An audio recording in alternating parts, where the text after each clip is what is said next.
सवेरे विजय ब्राह्मण ने कहा था कि इनको शायद जॉन्डिस या मलेरिया हुआ है और उसके बाद हेपेटाइटिस बी लिवर डैमेज हुआ था।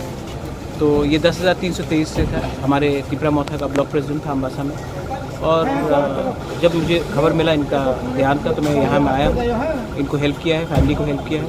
इस समय मैं सिर्फ उनकी पूरे फैमिली को अपना तरफ से उनको दुख प्रकट करना चाहता हूँ और बोलना चाहता हूँ कि इनका कंट्रीब्यूशन हम लोग नहीं भूलेंगे। इन्होंने तिपरा मोथा के लिए, अपने दोफा के लिए बहुत काम किया था और इनके ख़राब समय में मैं इनके साथ